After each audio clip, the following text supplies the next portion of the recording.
Hello and welcome back to the Spotlight Games podcast for episode 176. Today, we're going to be breaking down the Kirby Air Riders Direct, the Gamescom Opening Night Live conference that happened earlier today, and I have some hands-on impressions of the hottest new release of the year, Sword of the Sea. Joining me this week, my sweet dumpster boy, Cayman Darty. Cayman, how you doing? Patrick, I'm doing great, man. Can I talk to you about something for a second? You actually literally always can. And now is one of those moments. I'm glad that you asked me how I'm doing. There's a couple things I want to address. First, Yeah. I would say like a year and a half, 2 years ago, we went through this bit about how I was going to become an overalls guy. Okay. And this became like a thing that we had talked about. And then I finally became an overalls guy. And let me tell you, Patrick, there's something fucking wrong with me. Because now I can like only wear overalls. And I think the reason being is because I never realized how constrictive normal clothes are until I started wearing clothes that aren't constrictive. And I'm like, why the fuck would I ever go back to normal clothes? I mean, here's the thing. To this day, I'm 33 years, coming on 34 years old, and I've never worn overalls once that I remember. Now, maybe as a baby, but anytime up until like 3-ish, I have no recollection. But past that, so for about 30 years, I've never worn overalls, and you're getting me interested. I would highly recommend at least getting a pair. You can get some that aren't like, I mean, I would say don't get cheap pair because I think that's going to ruin the effect. Okay. Just get a pair of normal. I'll send you a link. There's one more thing I want to talk about, Patrick. I've gone almost 35 years, Patrick. Okay. Yeah. Where I've never been like, I feel like everyone's got a skill. Okay. You know, everyone's got a skill. Yep. Some people unlock them. You're like, whoa, holy shit. Like, I didn't know you were like a really good cook. Or in the case of my wife, like, holy shit, I didn't know you were really good at stained glass. Like, you unlock some skill that I was just unaware of. Yeah. Okay. I feel like you have multiple skills, one would say. I mean, you're one of the best podcast hosts I know. Oh, stop. So, like, that is a skill that I feel like that you have unlocked. Here's the thing. I've gone 34, almost 35 years without unlocking a skill. And I kind of was like, holy fuck, I'm going to be a dud. Or I'm going to die skillless. Okay? Here's the thing. I'm not skillless anymore. Yeah? So are you counting being a total degenerate as a skill? Well, I wish that were the case. This actually is quite funny, or probably more funny than me just being a degenerate. I am becoming the Booch Whisperer. Oh? The Booch? Not the Hooch. The Booch Whisperer. I apparently make really fucking good kombucha. Whoa. Like, shockingly good kombucha that is it's weird. I have like cracked some nut. Yeah. I just made a kombucha that was carrot, parsnip, and ginger. Wow. And we were all sitting around. And now keep in mind, we have for the audience who's not in the know, we have some friends in town who run a bar, and they are very talented people. Like, these people don't do like, they are very talented. You run a bar, here's a beer. Like, they do not do beer. They don't do wine. They're like, we handcraft all of our drinks. Mixologists. And they're incredibly talented people.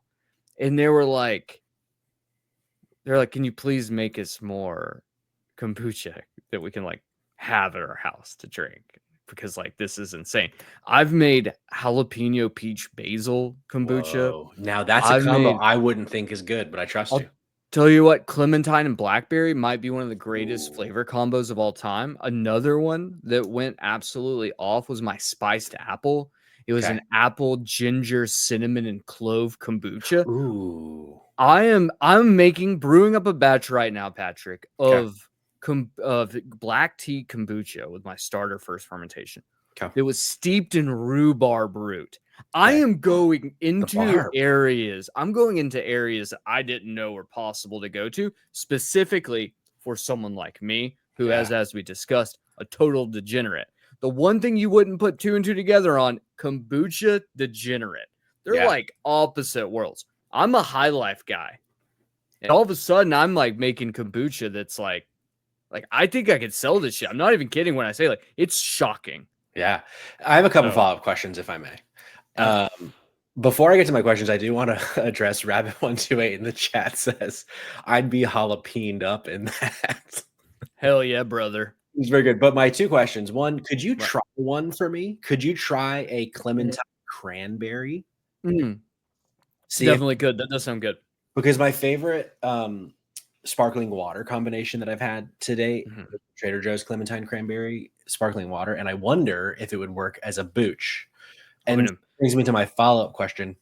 If you call it the booch, you also say that you've cracked the nut of the cum?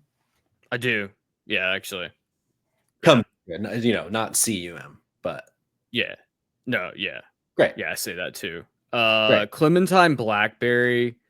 Sorry, Clementine cranberry is what you want. I'm adding that to my list. A couple that we're gonna do next. I'm doing a lavender blueberry lemon. Okay. I'll tell you the one that absolutely fucking ripped, that was wild as hell, was my pineapple bell pepper cayenne kombucha. Wow. That shit went fucking places you will not believe. Okay. I'm over here. We're over here. We got names for him now. We got the specific one, the carrot. I'm gonna make a little adjustment. I'm gonna add a little bit of basil to it on the next round to give it a little peppery flavor. But yeah, I'm telling you, root booch is what we're calling it. I'm saying I can fucking bottle this shit. What did you say at the beginning? You're the booch master? Booch whisperer. The booch whisperer. The booch whisperer.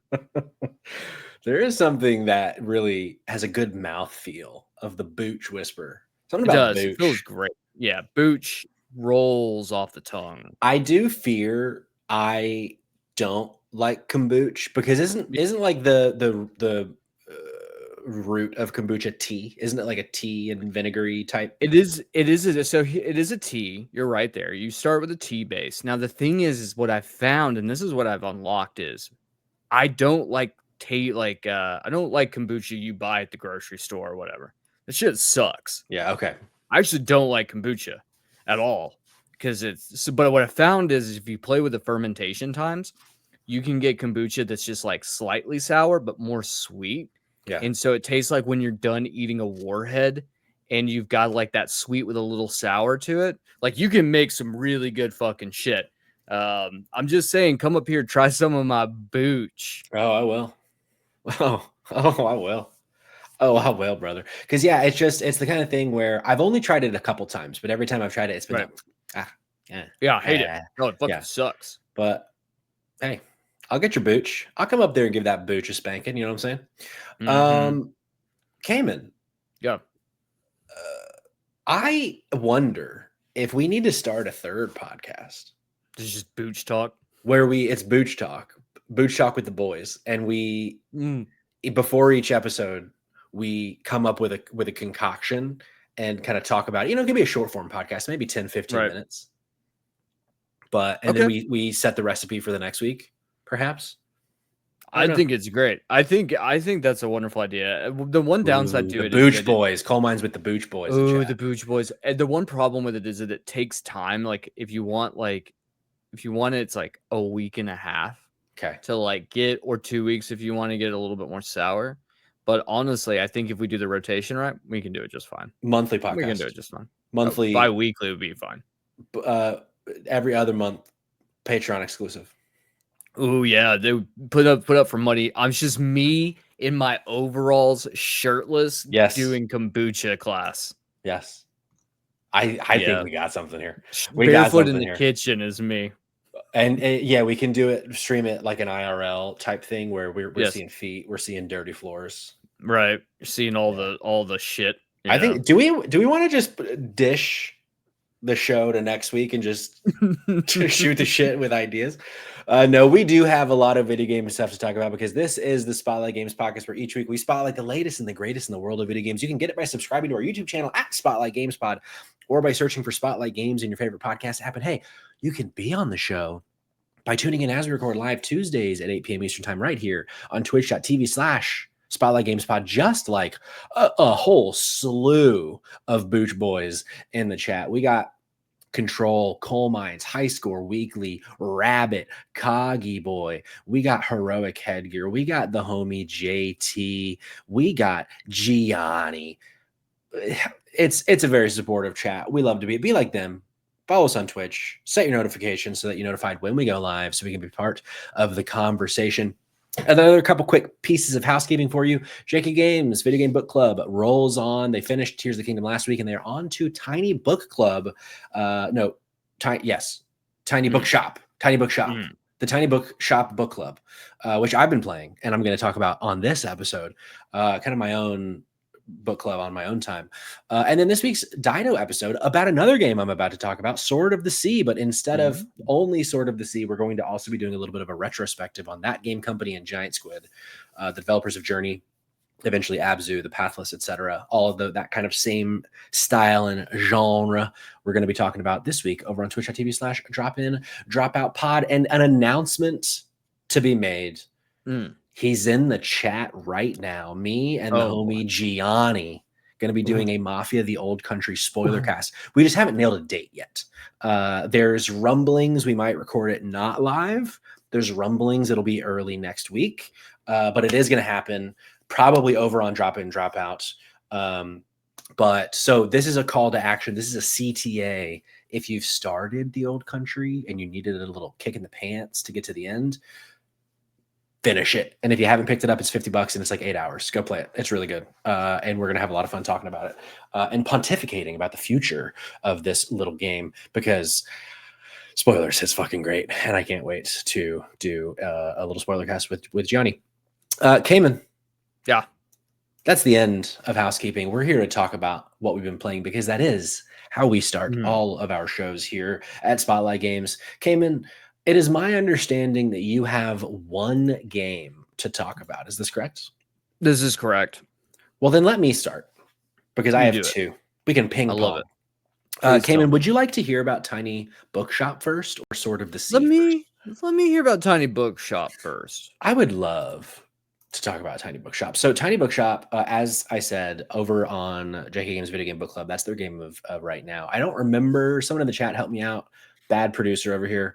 I don't remember if they are doing more of it next week or if this was a one-off. But this is like a cozy little game. You have a little, like a trailer that you have a couple little bookshelves in.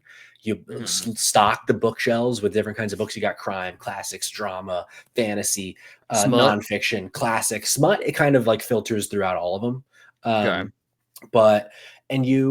As you go through, you'll have customers come in and they have like a specific kind of book they want. They'll either just grab it themselves or they might ask for a recommendation. And then the recommendation will be like a little puzzle. It'll be like, I'm looking for something smutty, but I don't want it to be fantasy driven.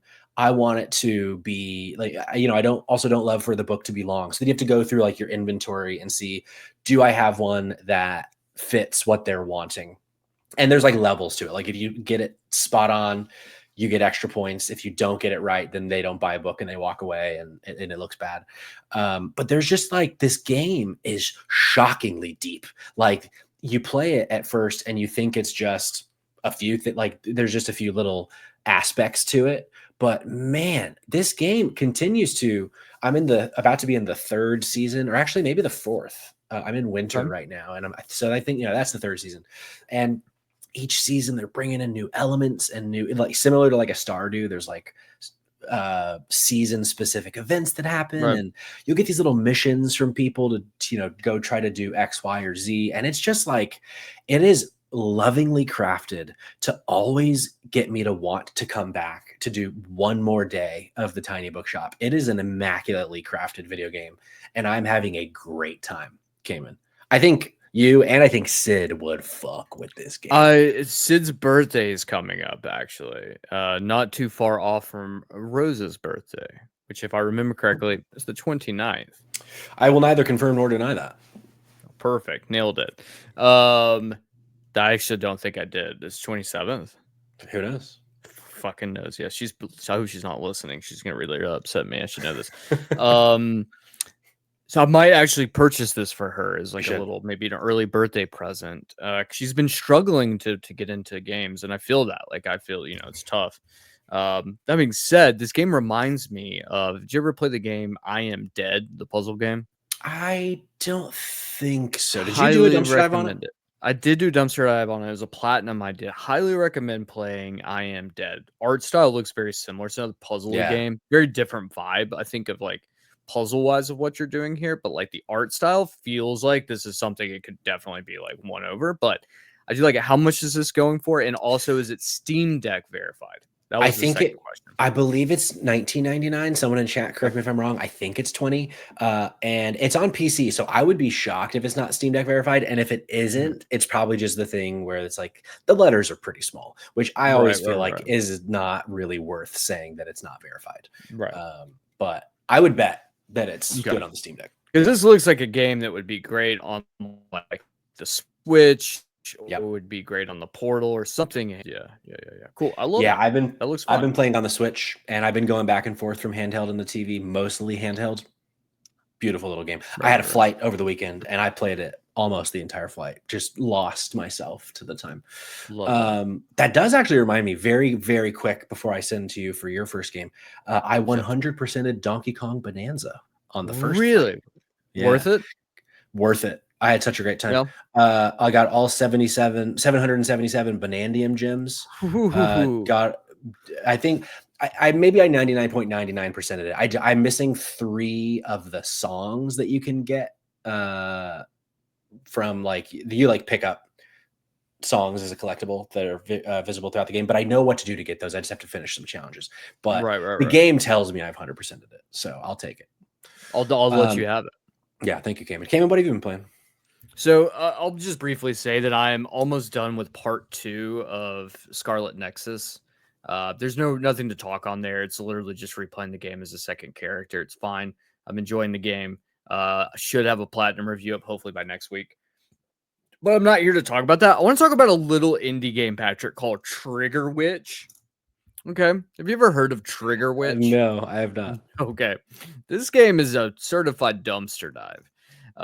It is a top-down isometric twin-stick shooter where you play as a witch who is like going through this like fantasy world that's filled with like hardcore badass women and also lots of guns. Yeah. And you shoot guns. It's like pixel art. It's a co-op game, so my wife and I have been playing it together. We probably put in a few hours at this point. I don't think it's very long from my understanding. It is, if you like twin stick shooters, I think you will vibe with this game. Okay. It is really cute. The guns part is really funny twist on the whole, like, yeah, we're casting spells, but the spells are just shotguns and assault rifles and stuff. So it's like really funny on how they do it. I think it's I love how the mix between whimsical and there's just blood everywhere. Like there's so many things that are going on in this game. That's really cool. I definitely think I picked it up on the PlayStation for I think $5. What's it called again? Trigger Witch. It's like it's cute. It's fun. It's a little tough. I'll say that. But it does have a grading, it has a really nice difficulty system where you can like adjust what you want to be easier. And they just like do a reduction of like how many gems that you get. So you can't like upgrade as quickly as if you played on harder difficulties, which I think is a clever mechanic to build into that. So yeah, that's what we've been playing, and really not much more else to say to that. I wish there was. But you know what? Here's the thing. It's a dumpster when you're playing dumpster dive games. This one is one that I specifically picked up so that my wife and I had a game to play together. Sure. That we could just sit down. We had something to play at night. We'd kind of burn through TMNT Splintered Fate, which was fucking awesome. Yeah. So kind of going through that and then going into this, just trying to keep the vibes alive until we get Borderlands 4 in a few weeks. I was about to ask you, what's your next like most anticipated? It sounds like Borderlands 4.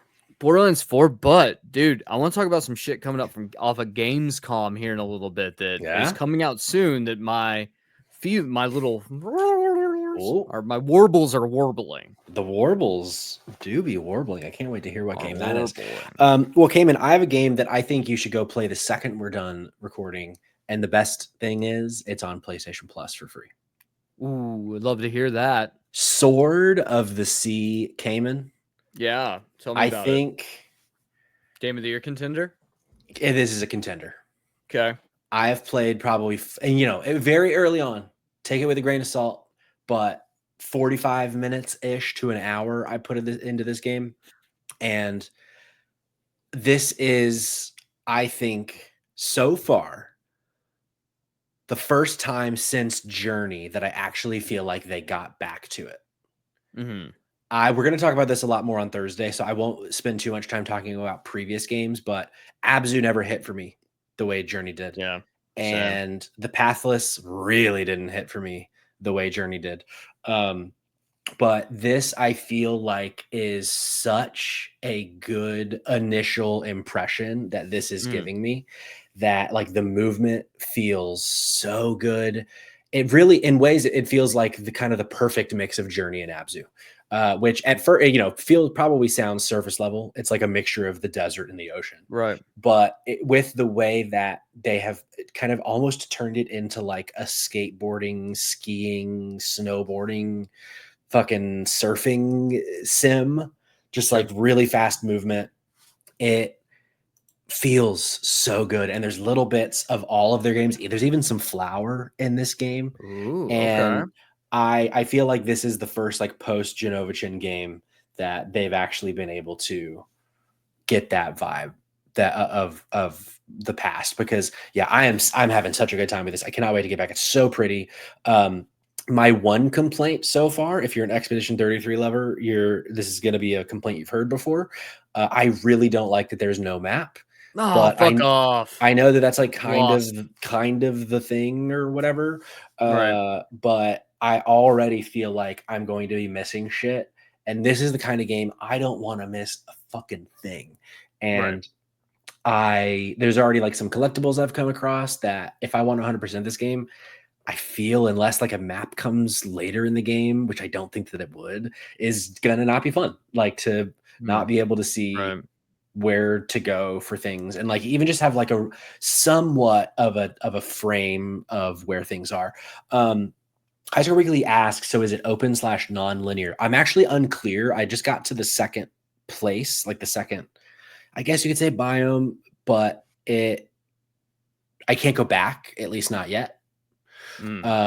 So I don't know if it's kind of like Journey, where it's like very linear, and once you leave a section, you can't go back to it until you do like chapter select. So maybe it has chapter select, and it'll have like maybe it'll have the thing like in like a Last of Us, for example, where you're looking at chapter select and it tells you like what you're missing in the menu. But to be clear, the lack of map is not a huge issue for me compared to Expedition 33.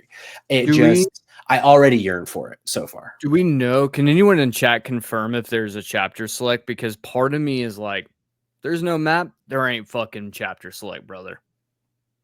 Like, it just feels to me like if they're not going to give you a map, they're definitely not going to give you a chapter select, or even more so, a list of the collectibles you missed there within. Yeah, you're probably right. Because it just feels, I mean, I get like here's the thing, Patrick, if I can digress for just a moment. Let's digress, dude. I want to just say, I fucking loved Expedition 33. I loved it so much that I platinumed the game, which I don't think most of our audience can say. That being said, the whole part of it being a part of an expedition is to do journals and logs. Sure. Of maps of things that you've seen. Oh, and then there not being a map, honestly, is baffling. And I know someone's going to be like, well, actually, actually shut the fuck up. Yeah. I'm right. There should be a fucking map in that game. I agree. You're right. So I love it. I love it when we agree. It makes me so happy. When I know that you're going to be on my side screaming about something, I feel invincible.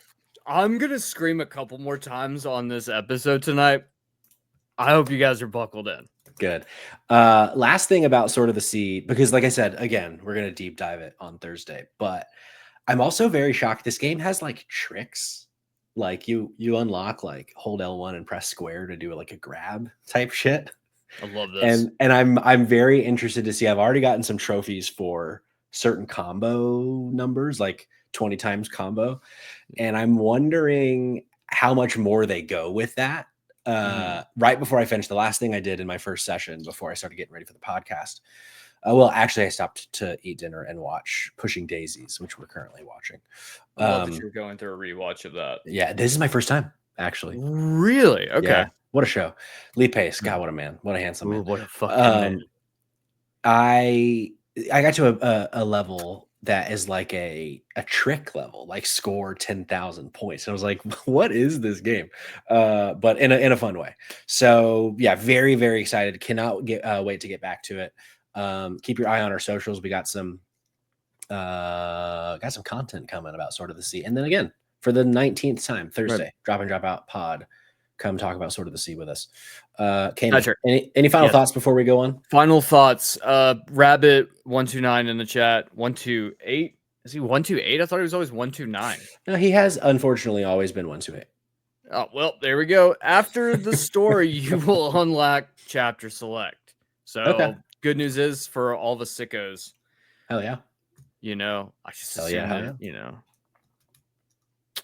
Rabbit129, thank you so much for being here. You know, here's the thing with Rabbit129. Technically, it's a larger number, so more respect for you.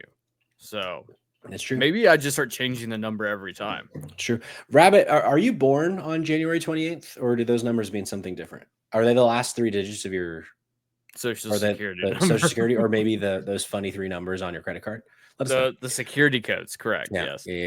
Yeah. Cayman, we got a big news day today, but I was just too excited to talk about those video games. Kirby Air Riders yesterday in the internet.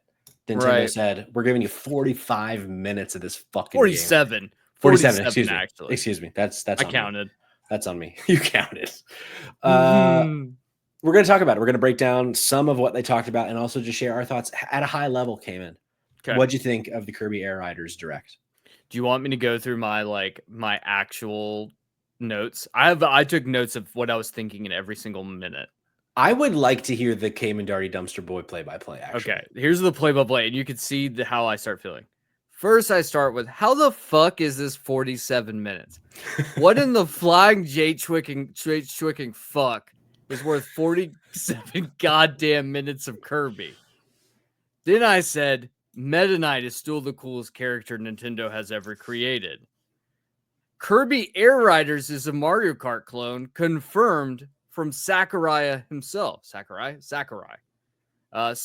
explaining the controls of the game like he's David Lynch telling the weather. I really think this direct is Sakurai explains just how much of a Mario Kart clone it is. It's all he did the entire fucking time. At this point, my wife noticed that it looks much more like Smash Bros. Than a traditional Kirby or Mario Kart game. Jake will definitely do a fucking Starman Jamboree, won't he? Yes. Finally seeing gameplay, it's like Sonic Racer mixed with Smash Bros. For a self-proclaimed Mario Kart clone, it seems like it's more of a clone of the other games. If this game scores higher than Mario Kart World on Metacritic, then Mario Kart needs to be put on a permanent hiatus. Whoa. There won't be a single surprise to be had after Sakurai ruins the entire game with over-explaining. This has surpassed a deep dive and has gone directly to full-body flaying. Okay, so this fucking asshole is like, after 47 minutes, I still have more to share, so come watch me again soon. No, Sakurai. No, I will not. And that was the last thought I had about this direct. That's beautiful. Can we have a quick final transmission from Blaster Goblin? He, I think, is abandoned somewhere, and he only has a little bit of battery left. He says, I don't have long. Just here to say, I once wrote half a parody of Tupac's My Ambitions as a writer about Kirby Air Riders. That is his final transmission, unfortunately. But Blaster Goblin, if you can still hear us out there in space, please, we need that to be completed so we can watch it immediately. We talk about Noah C29 says, man, Cayman's thought process getting more and more frustrated with the game reveal the longer they go without showing cum. I have curated a personality scope with our audience that is eerily accurate. Correct. I don't think, when I think about Kirby's overall cast, I can't think of a single character that would come. Right. But when I right, he says. But when I think about all of Nintendo characters, a few come to mind. So then I ask you, do you think that any Kirby characters come? King DDD. You think so? I definitely think he fucks. You think so? He's got too much swagger not to fuck. Whereas I look at like, you know, when we think of big characters like that, I look at, you know, Bowser, and I'm like, this guy's an incel. Yeah. Like, this guy's just an insult, you know, who's never gonna get laid. I think Meta Knight just Meta Knight's just too fucking cool to come, you know, like he's he will give you pleasure, but he himself cannot have pleasure. I think that's that. Yeah. I don't know if there's any other characters. I'm pretty sure like Kirby specifically only has a mouth, so you can probably connect the dots there. I mean, what about Gooey? Gooey. That's a good question. Is Gooey's thing like a thing, you know? Gooey might just be cum, actually. He might just be. Every time I kept seeing him pop up, I was like, I mean, that could just, I mean, every time it looks at it, he looks like the blue slime from Dragon Quest, except like he's going like you don't want to run into this guy. Yeah. A blue slime, you're like easy peasy lemon squeezy. Silver slime, okay, maybe not. But this guy, I'm like, back alley, William. Oh, for sure. Over here. You want to hear some behind the scenes of what was going on in my brain as I was working through that question? Sure. I earlier today sent a graphic from the direct of Gooey is here with the Smash logo or Smash kind of treatment to Jake Twitchin in our Discord chat.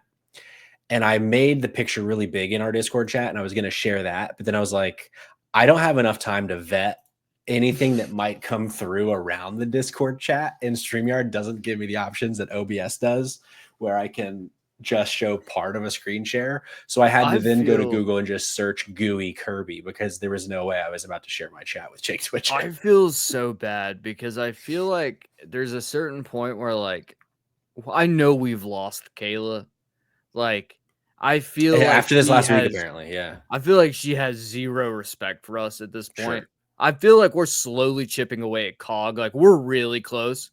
And it's just going to be you, Jake, myself, and Jerica. Yeah. The question is who goes next. And I don't know. The four of us are like the most, maybe you come next. It could be me. I think it's you next, because Jake, I really feel like it's a race to the fucking bottom between Jerica, Jake, and myself. Yeah.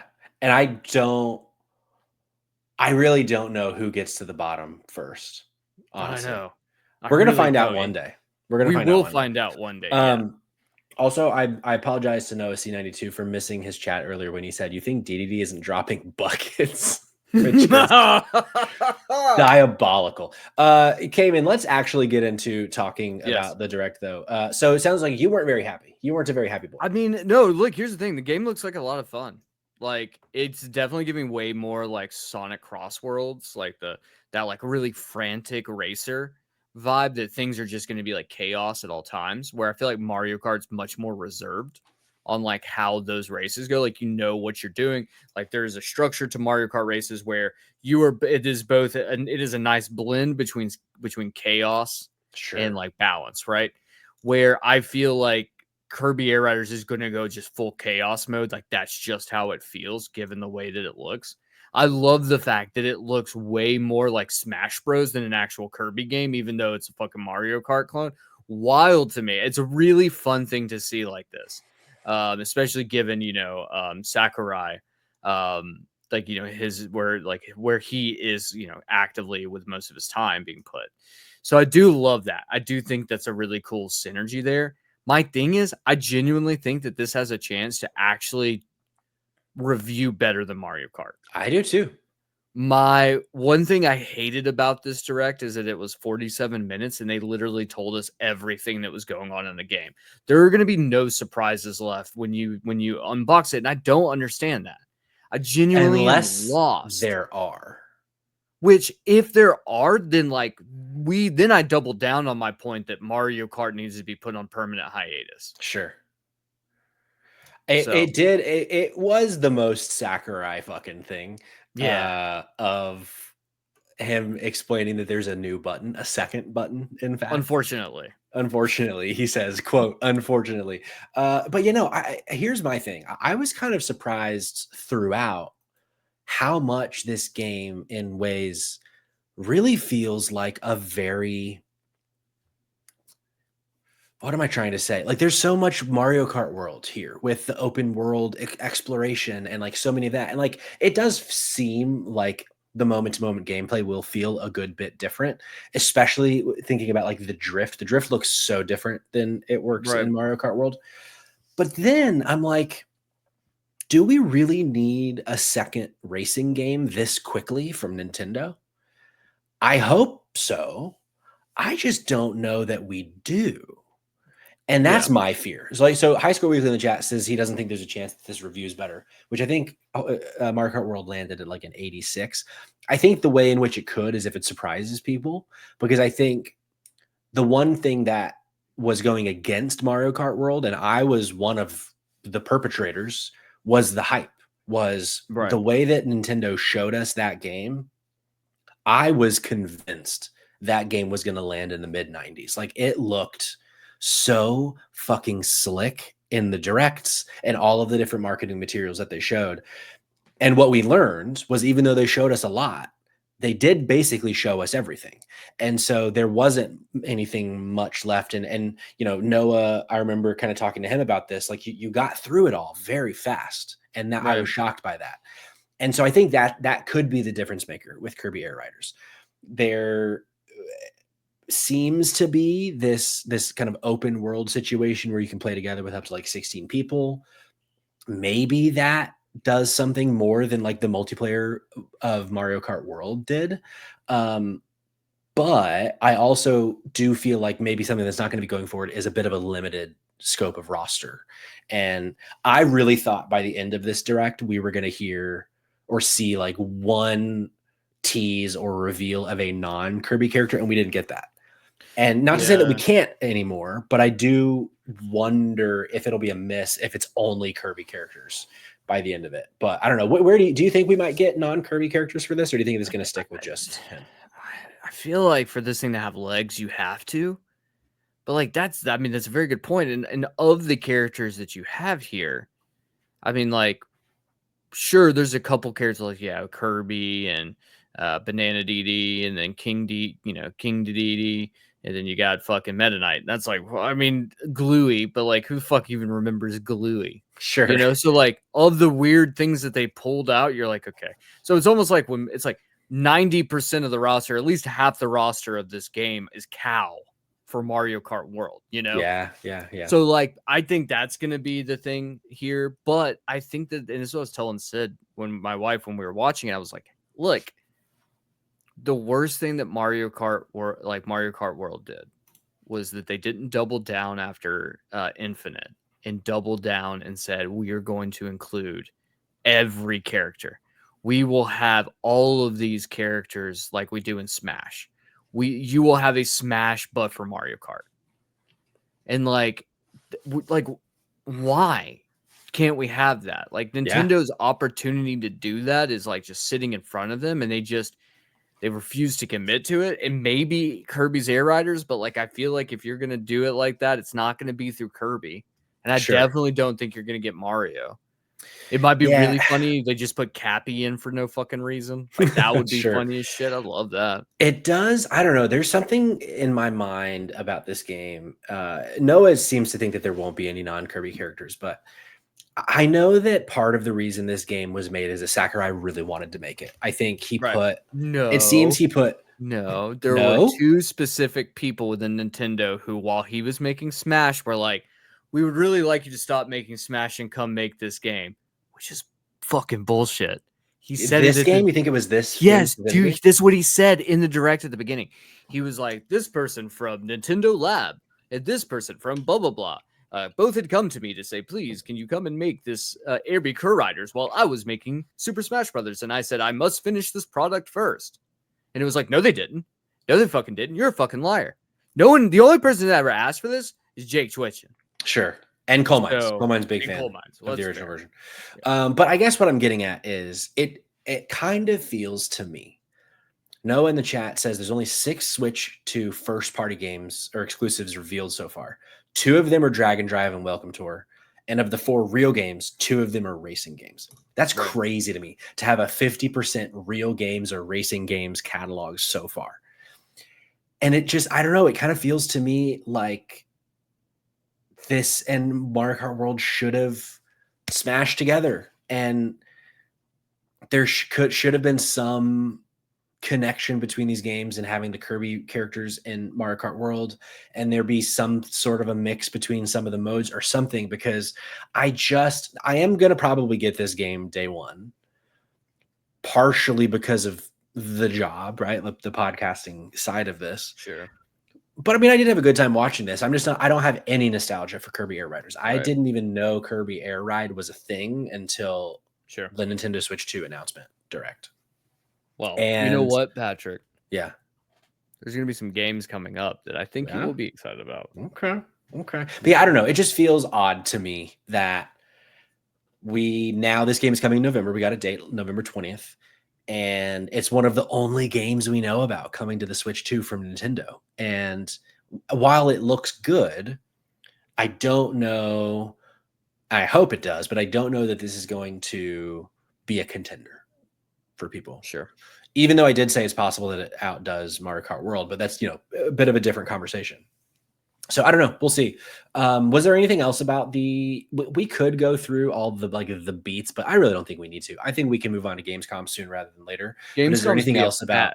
Yeah, it'd be a fat cow over here for us to dissect. Nah, Kirby Air Riders. Final thoughts on that is that I stand by what I said. Like, I feel like this could definitely perform. I do not think it's going to sell.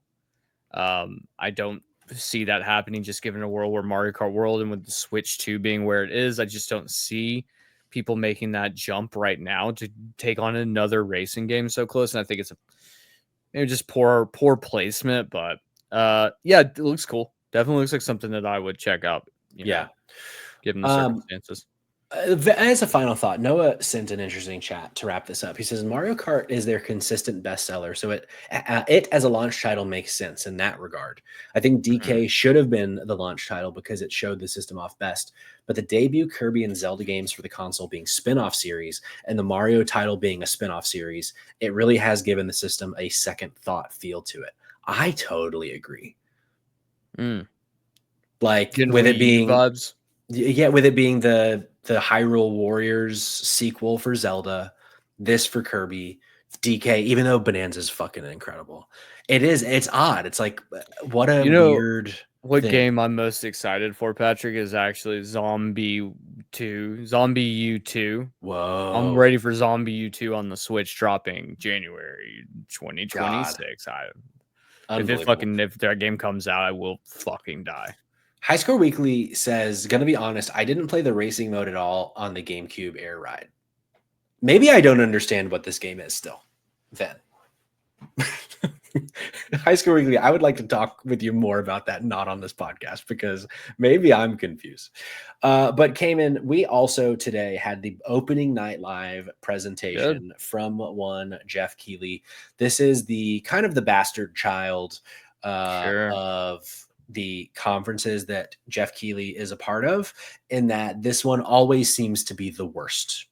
Kind of always is, because it's Summer Game Fest just happened, and that gets the big draws because we have the Xbox conference and typically a really big PlayStation State of Play and Nintendo Direct, et cetera, et cetera. So this always kind of feels to be like the kind of leftovers, or we just saw this game, let's see it again type thing. And for me, yet another year of that. I think my kind of overall high level thought before we do a kind of a breakdown of it is, I still kind of don't understand the point of Gamescom Opening Night Live other than to give the European audience an opportunity to have an in-person showcase.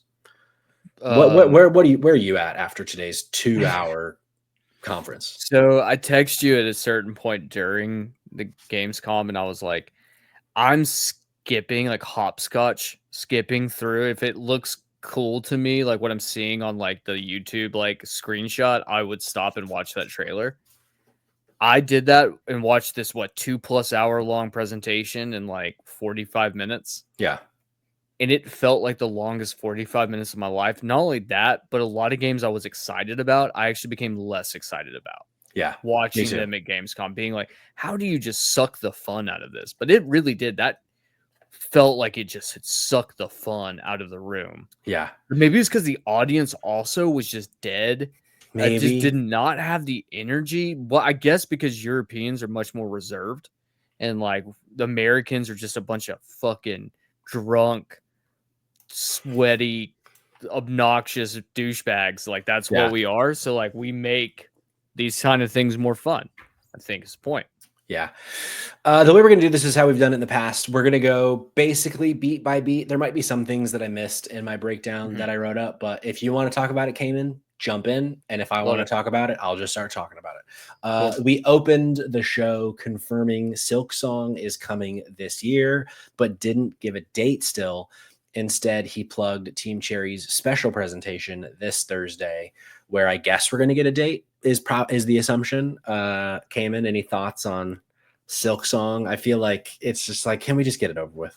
Is how cool, I feel. Cool, but do we get it? Okay, by the way, these notes are taken in real time when I was doing it.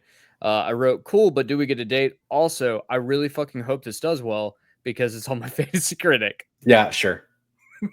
So that was the only thoughts for Silk Song. I am so interested to see what the fuck this does critically. Right.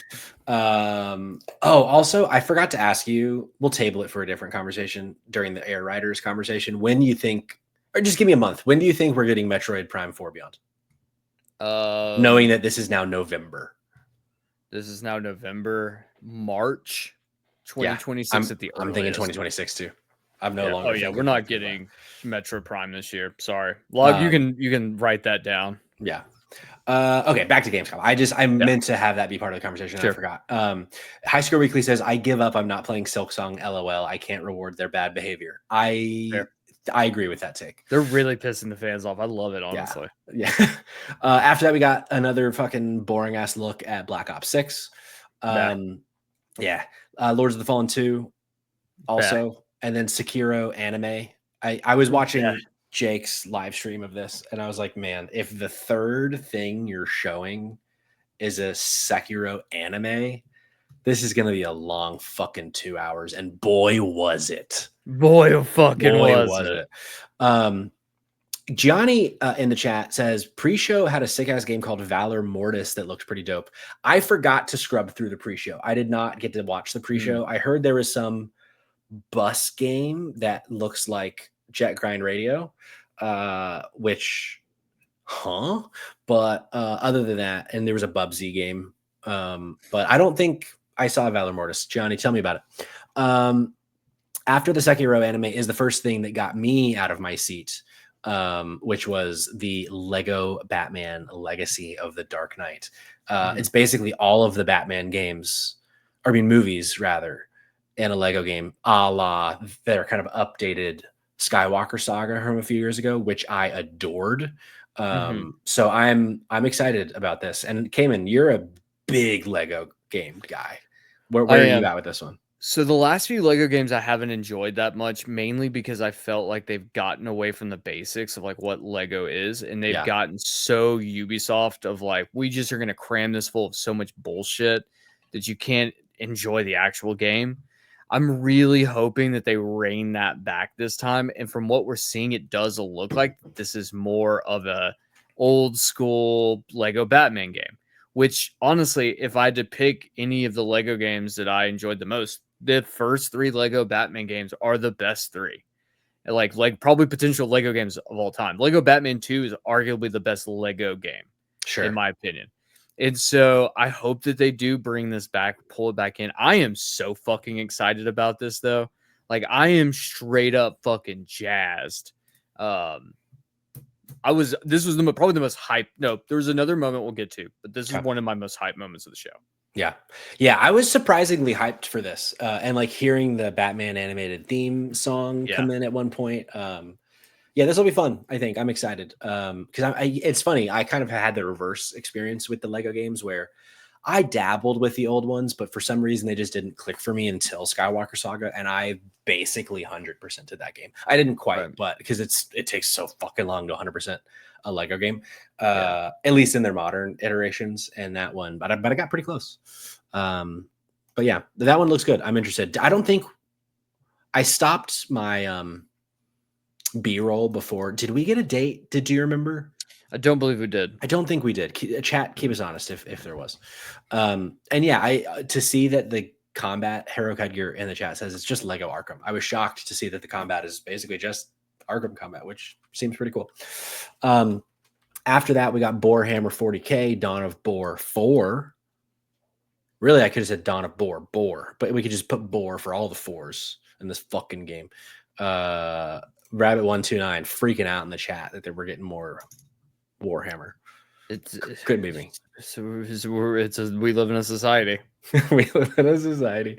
After that, if you didn't watch Jake Twitchin's live stream, I think my moment of the show actually was when Jake was watching this and that we saw that it was going to be Monster Hunter. And he was like, I'm only going to give a shit if it's a Final Fantasy collaboration. And then less than 2 seconds after he says that, a Chocobo comes on stream. It was very fucking funny. But we're getting a Monster Hunter Worlds Cross Final Fantasy 14 collab. We're getting like an update on both sides. We're getting some Final Fantasy shit in Monster Hunter and some Monster Hunter shit in Final Fantasy, which I think is pretty cool. I don't care, but I think those two audiences are probably hyped as fuck. Accurate. So good for them. Cayman. Yeah. The next game that they showed, Onimusha, Way of the Sword. Do you please tell me you went out and bought a pack of smokes just for this bit? I'll be fucking honest, Cayman. When they first showed me Onimusha, Way of the Sword, I was so fucking pumped that we're getting more Onimusha. If they show me this fucking game one more time, I'm smoking this whole pack of cigarettes. I'm so fucking tired of seeing Onimusha. It just continues to look worse every time they show it. And I am freaking out, Cayman. It's so funny because you're not wrong. I didn't even take notes on it. I just saw it and was like, you know what? We're moving past this now. Do you agree at all?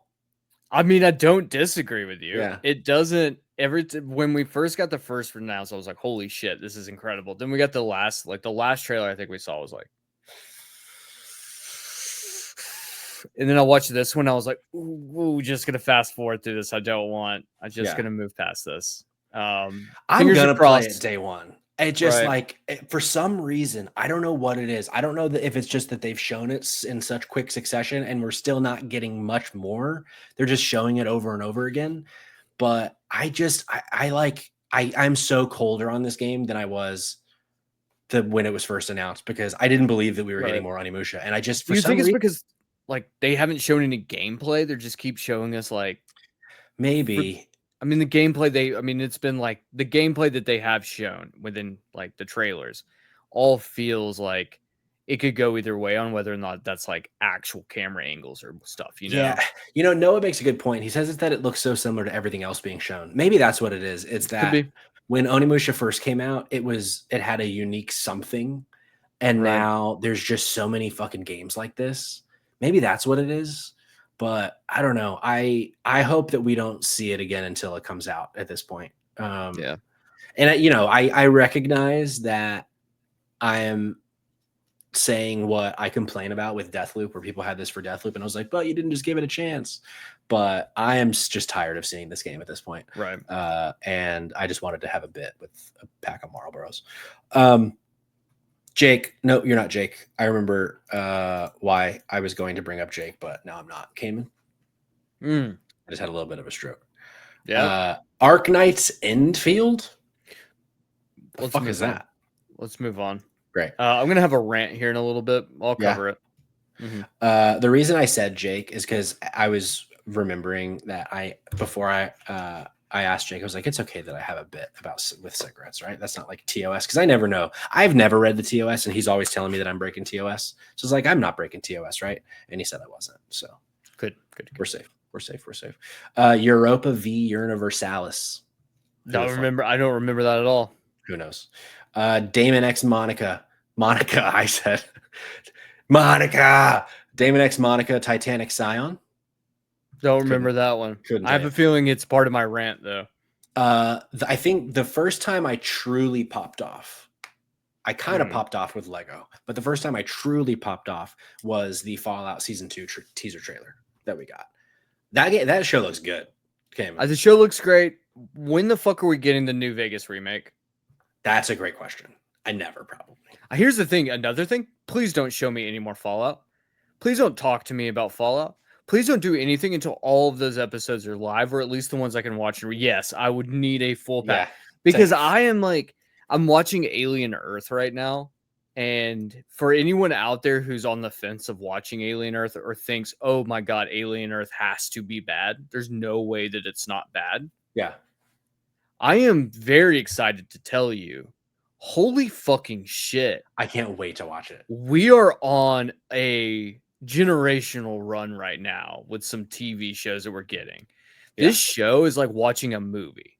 It is a movie. You're watching a movie. And Timothy Olyphant, Patrick, you're going to fucking love him. He is incredible. I had no idea Timothy Olyphant was in the show. Just wait. It's on Hulu right now. Go watch it. It's so fucking worth it. Absolutely so fucking worth it. That being said, I can't wait. Fallout Season 2 is another thing where I'm like, I just don't want to know anymore. That's what I loved about Alien Earth is they didn't show us a single thing. They just were like, here's a teaser. Aliens are coming to Earth. We're not going to tell you anything more about it, so you'll be surprised. I can't wait. Please do that for me. I don't want to see anymore because I feel like at this point, they're going to start spoiling things that I don't want to be spoiled. I want to see them in real time and get giddy about, oh, look at that, look at this, look at that. They've already given us some where I've been like, I know that character. I don't want that anymore. I want that moment in real time, so shut the fuck up, Amazon. So let me have this. I'm so excited about Timothy Olyphant. I'm in the middle of showing Rose and Devin Justified for the first time. I'm rewatching Justified with them.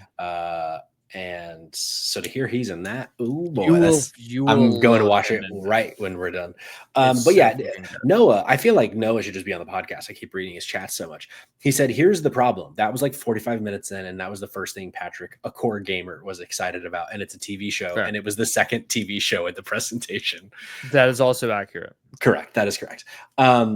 But yeah, it looks really good. I agree. I don't need to see any more of it. But the fact that we're getting it in December, we're probably going to see a lot more of it. I guarantee it's going to be at the Game Awards in some capacity because it'll come out like a week later, probably from the Game Awards. After that, we got the Indiana Jones fucking Dick of the Giants DLC, whatever that's called. Fine. Great. Yeah, whatever. I'll probably play it because it'll be on Game Pass, but the trailer didn't excite me at all. But also, I was lower on that game than most people were. After that, we saw yet again the fucking awful, terrible, no good for nothing Deadpool VR game from Jesus fucking Christ. Once again, get it out of here. Get it out of here. World of Tanks 2.0. Okay, hold up. Here's the thing. World of Tanks 2.0. I really want to bring this up. This is the epitome of the Gamescom opening night. This gets announced. Geoff Keighley is so fucking excited. The audience, I don't think a single person clapped. You could just hear a fucking pin drop. People were like, the fuck are you showing us World of Tanks for? Yeah. Are you fucking kidding me? And then there's going to be something that happens in a little bit.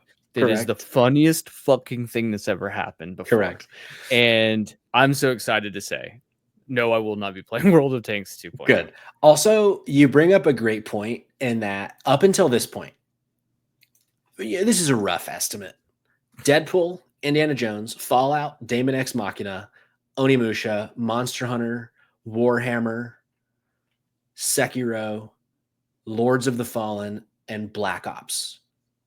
All of those things, that is about 95% of what we've seen so far. We have already seen at a Geoff Keighley showcase in the last 12 months. Correct. It's like, what are we doing here? Like, just why are we doing this? Right.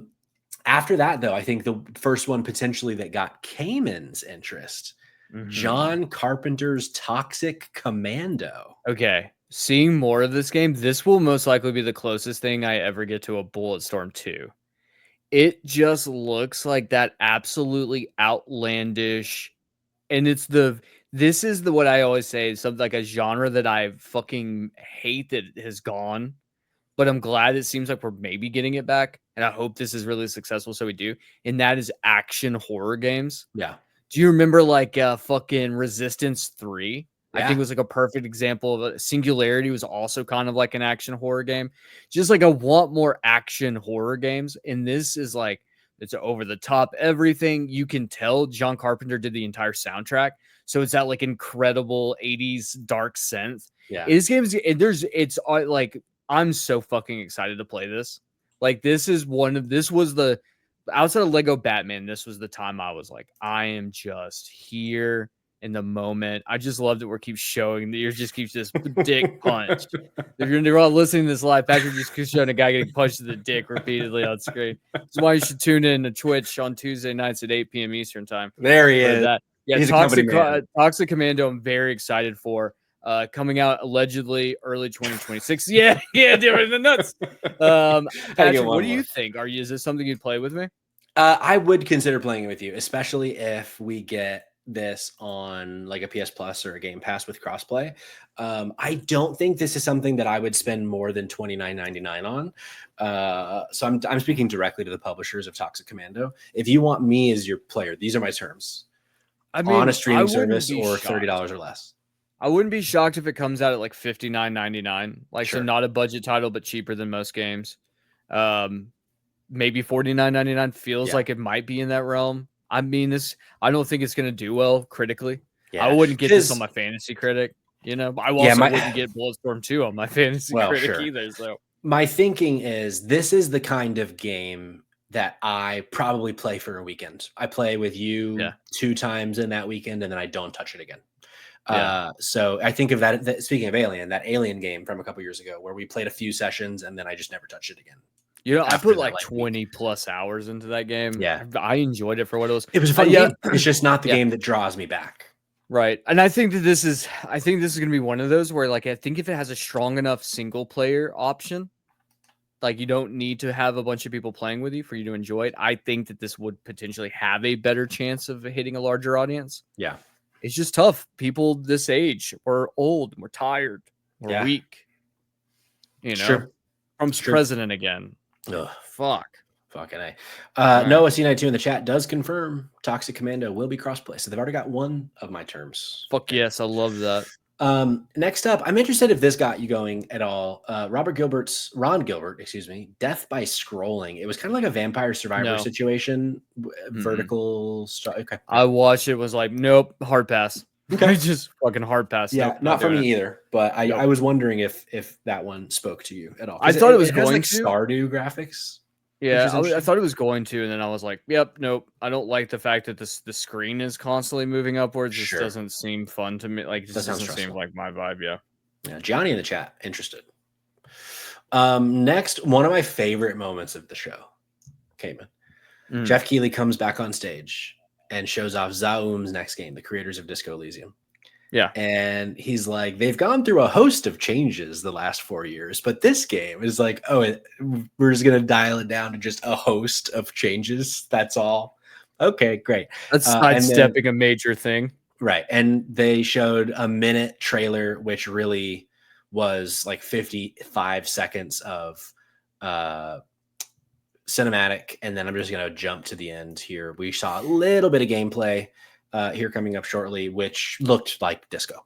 But it does, and yeah, it's mostly about 2 seconds of gameplay.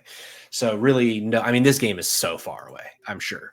Because it's been those host of problems they've had the last 4 years is a fucking huge fucking mess. And I'm sure this game is like still in pre-production at this point. Maury's out there creaming his leathers. As for me, these overalls are dry as a fucking bone.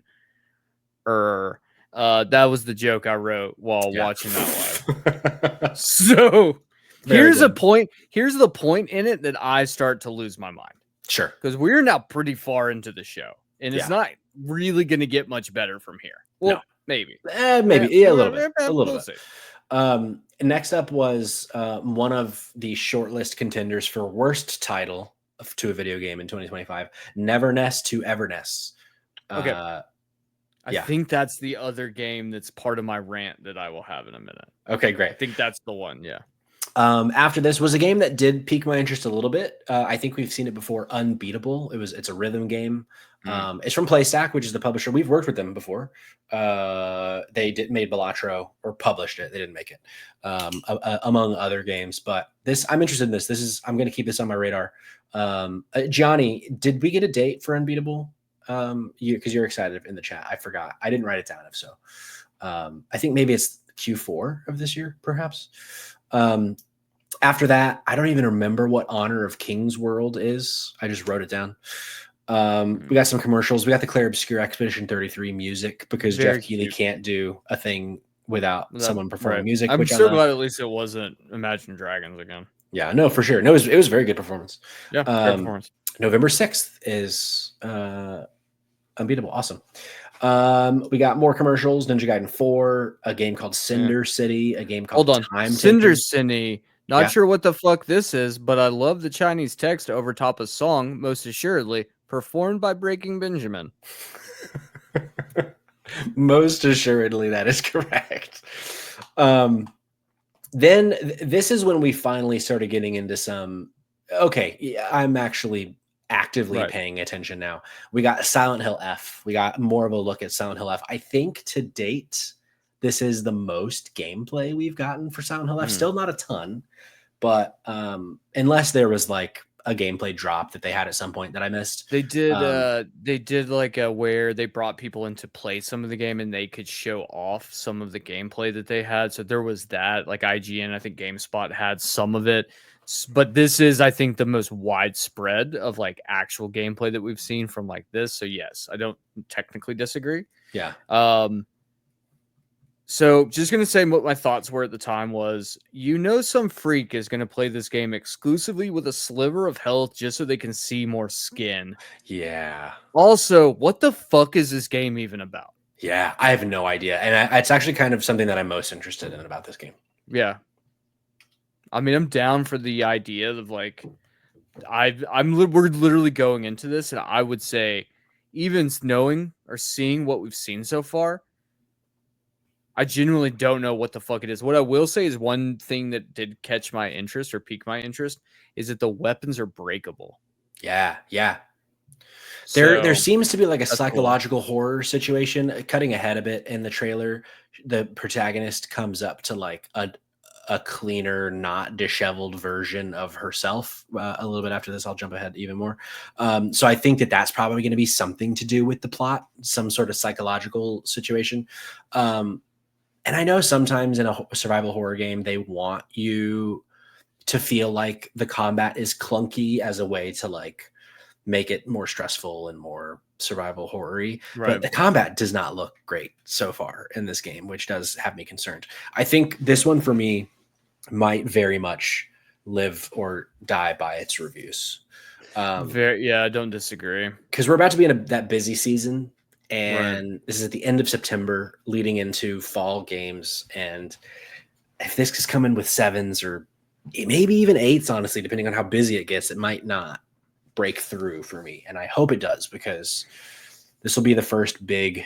Well, no, that's not true. We're about to get Metal Gear. I was going to say this might be like the first big Konami game in a while, but we're about to get Metal Gear. So that's wrong. After this, La Divina Commedia. Okay, you ready for this? Ready for this? La Divina Commedia, or Divine Comedy. If you start a game with lines from Dante's Inferno, you better fucking show me a remaster of Dante's motherfucking Inferno. Correct. The game looked cool, though. I mean, like, from what we saw, it did look pretty cool. Like, I want to know more about it, but, like, also, I just want a fucking remaster of Dante's Inferno. Yeah, for sure. That'd be great. I guess it's a Souls-like, maybe. I don't know. Unclear. Gianni, anti-Italian slander, of course. Not when we talk about Moth of the Old Country, okay? Buonasera, signora. We're going to be saying that a lot on the podcast. Chronos, The New Dawn. I am so torn on this game, Cayman. What do you got?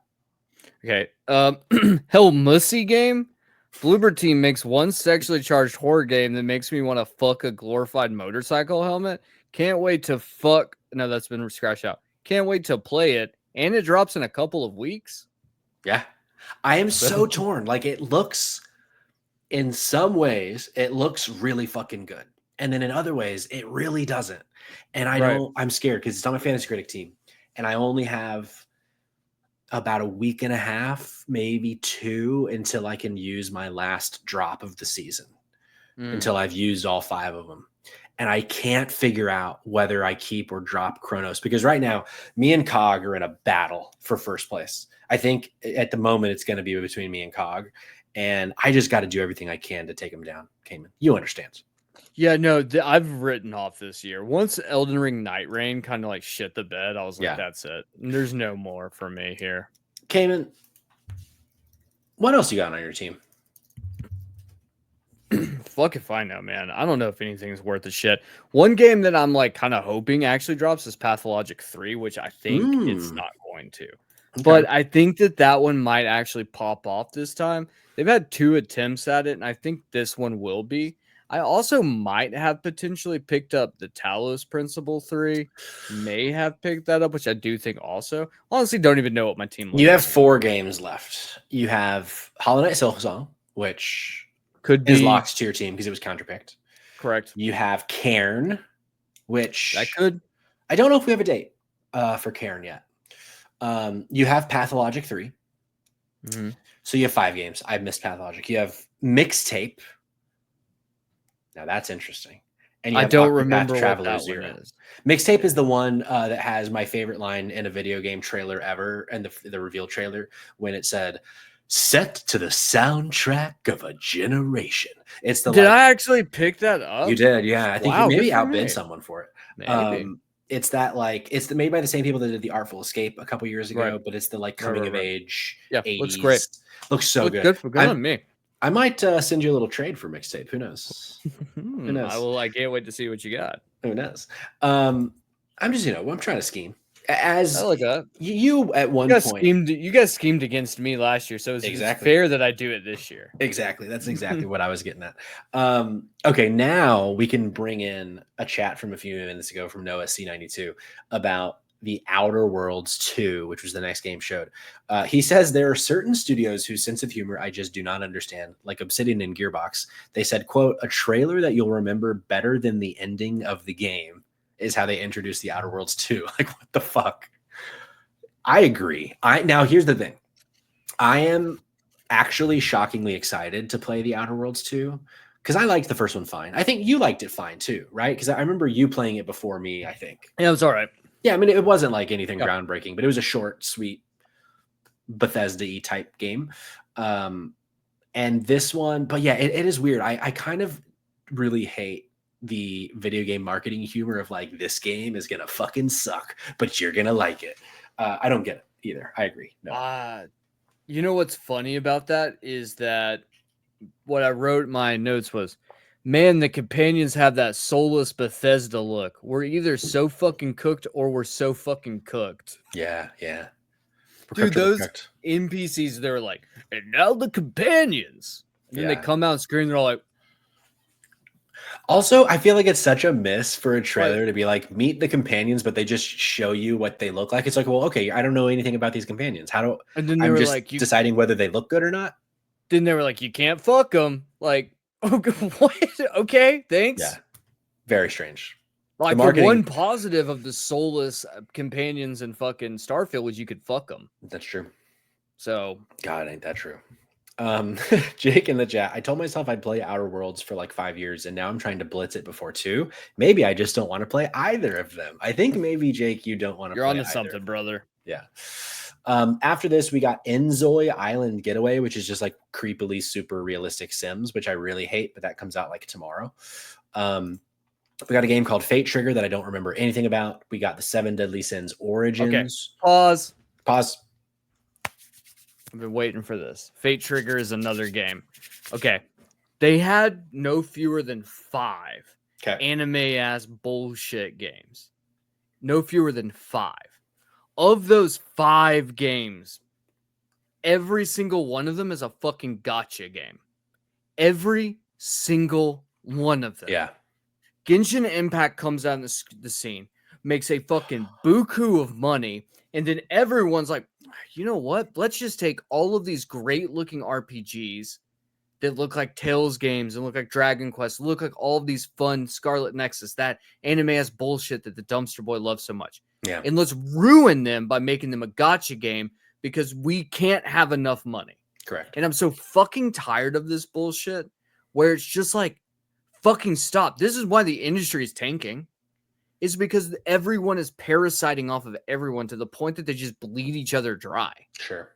So instead of making like an original, unique game, we're just going to try to either bleed the other companies dead or bleed our player base. And I'm just upset and angry because I love my anime-ass bullshit games. Yeah. I was so fucking excited about 7 Deadly Sins, and it turns out to be a fucking gacha game. Fuck you. Yeah. Absolutely fuck you. All right. I do remember Fate Trigger now because I remember I unconsciously said Jesus fuck when at one point a woman in this video game is like flying and she spins around and she just comes toward the camera and her massive breasts are just jiggling and basically take up the entirety of the screen. You want to know something really funny? Sid goes, holy fucking shit, look at her boobs. She saw it too. We all saw it. We were there for it. And we love that shit in our games. Yeah. And then, but we fucking know it's going to be a gacha game. Yeah. Fuck you. Moonlighter 2, The Endless Vault. Is this a Cayman game? Nerds. Okay. Nerds. I didn't ever play the first one. I think I maybe played like 5 minutes of the tutorial and I liked it. Actually, I don't remember anything about it, but I don't know why I never played it. Maybe because I hated it, but maybe I'll play Moonlighter. Noah says it's fire, so I'm willing to give it a shot. But the trailer for 2 is interesting to me. It's like, oh, maybe I need to play Moonlighter. After that came, and this is a game you wanted to talk about, Vampire Masquerade Bloodlines 2. I'm going to pause here for a second. I really need to get this off my chest. This was the announcement of the show for me. Really? So if you don't know anything about Masquerade Bloodlines, it shouldn't exist. Okay. So the game originally, Vampire Masquerade Bloodlines, it comes out in like early 2000s. It comes out in such an abysmal, broken state that the game it essentially destroys the developer and it is unplayable. However, a dedicated group of people are like, yeah, there's some love to be found. Like this game has roots that can be good. So they just finished the game. It took them a few years, but these people this community just worked together to finish the game. And what it turned out to be is like one of the most beloved cult classics of like the immersive sim genre of like every choice matters and things are really weird and goofy and like you can be whatever you want to be kind of thing of like really immersive. And the game turned out to be successful after it had died. And it's got this really incredible story. The fact that we're getting this game not only is so incredible to me, it's coming out this year. Yeah. And I was like, I yelped. My wife was like, what the fuck came in? I'm like, I was explaining to her like how cool this is. But like, this game probably is not going to do well. I'm hoping it gets 7s.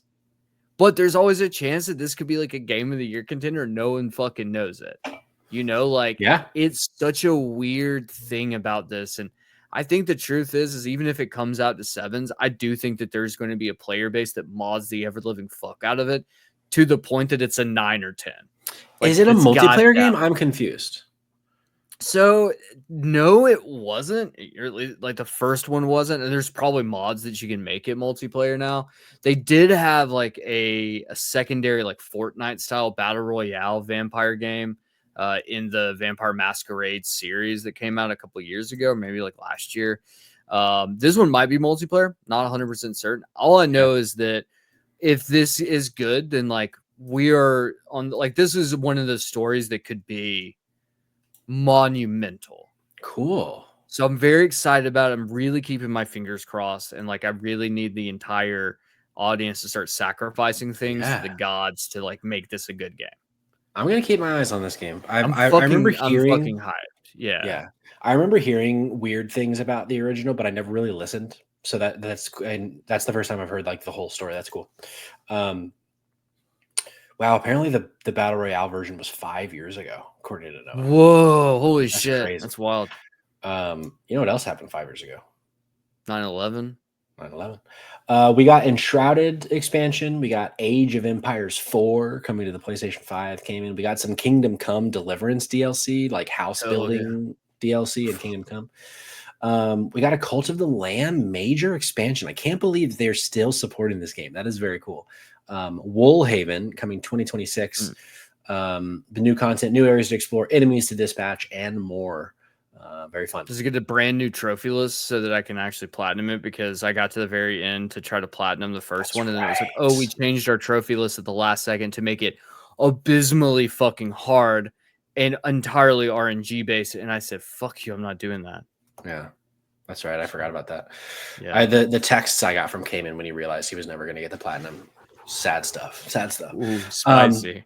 Spicy. We got a World of Warcraft expansion trailer, in their old school World of Warcraft way, where it's like super, super cinematic. We got a Project Spectrum trailer, which is a new tactical shooter. So this is what I put down on my list, because at the time when you sent your list over to me, you didn't include all the games we've talked about in between. And I pulled this game and wrote down, this game looks cool as fuck. Not sure what Patrick was doing leaving it off the list. Looks like something his incredibly irresponsible ass would play. Shake my goddamn head. Yeah, sure. I'm remembering now, I had to walk away from Gamescom for a bit, and then I came back about 30 minutes later, and I did some, next 5 seconds, and I kind of skipped through Project Spectrum, but the few times that I watched it for a second, I was like, ooh, go back and watch about it. that until right now. It looks interesting. Yeah. The little write-up that I pulled, it's a new tactical shooter from the team behind Delta Force with a horror flavor. It's PvE and PvP with what seems to be the option to transform into a monster yourself. There's a dash of fear too about it. Players will explore a dark forest with monstrous anomalies and supernatural abilities, seeking violence by any means necessary. Make use of the powerful weapons to dispatch enemies and become the hunter or hunted in Project Spectrum, coming soon. That was from IGN, that little write-up. I'll check it out. And then came in at one point in the show, we saw a trailer, and I thought, there's no way. I mean, wow, we saw that. There's no way we see that again. But it is a different game. And then we got World of Tanks Heat. Okay, this is my favorite thing in the world. This is my note. Joff on Wargaming's new game Heat. Quote, you've seen them do tanks before, but never seen them do anything like this before. And then immediately just showed more fucking tanks. Yeah. So he's like, oh, we're not going to see tanks tonight. No more tanks tonight. You'll never see tanks tonight. Here's fucking tanks. I spit my kombucha everywhere. Yeah, your booch. Spit the booch. I spit my booch. Spit up to come. Yeah. I did. Here's the thing. I would play World of Tanks Heat if it was a Lego style game where it was a retelling of Michael Mann's Heat, but all the characters are tanks. I kind of love this idea that what you were going to say was like a tanks game where you'd shoot and everything's Lego, so it's like breaking like Legos would break. Sure. That's actually kind of cool, like Destructible World. However, your idea 1,000% better than my idea. Yeah, we do World of Tanks, Scent of a Woman next. It's just the Al Pacino filmography. We do. What was we do? World of 88 Minutes. Yes. Oh God, can you imagine that movie? Is Al Pacino? But it's all tanks. So it's like in Heat, we got a Val Kilmer tank with a ponytail. They're running down the street. We get to do the heist mission that they stole in GTA 4, but everyone's tanks. It's very good. I don't know. There's something here. There's something here. I don't know. Ghost of Yotei was next, and they announced fucking Legends came in. We're getting the fucking multiplayer mode again. And I was taking notes as I was watching it. And I was like, please God, launch with Legends. Because I was so disappointed that by the time Legends came out last time, I had platinumed the game and moved on to who knows what. And I tried to get into Legends, but the combat in that game is not forgiving once you forget it. And I just didn't know the buttons anymore, so I never played Legends. And now it's fucking coming in 2026. And I fear that it's going to happen yet again, where I will be done with this game by November. Yeah. And then this mode comes out in fucking May, and I won't touch it, even though I really want to. I feel like if they were to be like, oh, Legends drops in January, I'd be like, perfect. That's totally fine. I think Legends dropping in January is perfectly fine. If it drops later than that, I feel like we're in the same territory. I do like the idea, though, the concept of this is like, you beat the game, given some space from the game, come back, play this new mode, get you back in the game again. I think that's a clever concept that like gives the game legs when it usually wouldn't. One thing I do want to say is that people are bitching about the whole like, it's another game about revenge, blah blah blah. And my thing is like Ghost of I can't even remember the name of the first game now. Ghost of Tsushima and Ghost of Yotei are both heavily, deeply inspired by Japanese and specifically samurai films from like the 60s, like the 50s, 60s. The Akira Kurosawa is like the biggest influence on this. Samurai films especially are all about revenge. Yeah. All about revenge. And it's about the different revenges that you can have and the different reasons you would have to do revenge. Sure. But that's what it's about. So like what I feel like here is all these people bitching about something that's like entirely misplaced. This does like an honor to the genre that it's taking from, right? And so to that, I just have to say, go suck on your mother's teeth, you fucking baby. Whoa. Teeth. I said teeth. I meant to say teat. No, I think teeth is better, actually. Just suck on your mother's incisors. Yeah. That's exactly right. Fucking molars, dude. It's like, what else is it going to be about than revenge? You know, like, grow up. Grow the fuck up. Grow up. Last two announcements from Gamescom. Resident Evil Requiem. We got a full honking trailer for Resident Evil Requiem. They did the fun thing that I don't think Resident Evil games really do, but it's very common in like a Naughty Dog game where it's the cinematic, and then now it's the gameplay. It just went right into gameplay. I wish, unless I'm forgetting and I wasn't paying enough attention, I wish that they would show us more of, because I remember when they first showed it, there's like some first and third person, but it is primarily first person. I want to see more of the third person gameplay. Primarily first person? That's what I believe. Okay, because I went into the expectation it was primarily, there was like going to be another third person game, and then we got first person in this trailer, and I was like, whoa, what the fuck? Because then they show the game initially with third person being like what they initially showed, and they showed like a little bit of first as well, I believe, but they did show third. So then it's like it's I still need clarity on confused. And then Johnny is saying it's a choose your own POV. Is the vibe he got. Now that is interesting, and I hope that's the case, because it would be weird to like be changing the perspective halfway through the game and going back and forth. It'll be third person for me all day. It would be like I'm trying to remember what the game was that did this, where the bulk of the game was third person, but you had moments where you were at areas. The game would loop back over to third person or first person. I think it might have been the Tomb Raider games when you were like exploring like the Croft Manor. You did it in first person. Like I want to say that's how someone out there is going to know exactly what I'm talking about. I'm getting major Step on Me Giant Mommy vibes from this particular trailer. Like they did the same thing when they showed off Lady D, when they showed her off in RE8 with that trailer where it was just like a lot of cinematics with a little bit of gameplay tacked on. So I like that they're doing that again. I'm very excited for Requiem. I'm so excited for Requiem. I'm wondering if they're doing the thing that they did for Village, where they're mostly just showing the one location, but there's really a whole lot more to it. Where like in that one, I feel like they mostly in the lead up just showed Lady Dimitrescu's castle. And here it seems like it's set in a haunted hotel. And I'm wondering if we're going to go outside the hotel at all, other than like, on the grounds of the hotel, or if it is really just we're in the hotel the whole time. So very interested for that. Heroic Headgear in the chat slandering Assassin's Creed, saying Assassin's Creed games when you step out of the Animus. But now I'm remembering he's referring to the ones after the first 3 where you go out of the Animus in first person, and that was really bad. That actually might be what I'm thinking of. Might be that specifically. No, at first I was taking it personally because I'm one of the weirdos that prefers the modern day story to the old ones. Not that I prefer it. I just wish that they would come back to it. But those few games where it's just like first person modes outside the Animus, that was bad. That was very bad. Right, yeah. But yeah, very excited about Requiem. Cannot come soon enough for February of 2026. And then they closed out the show. He did the old one more thing.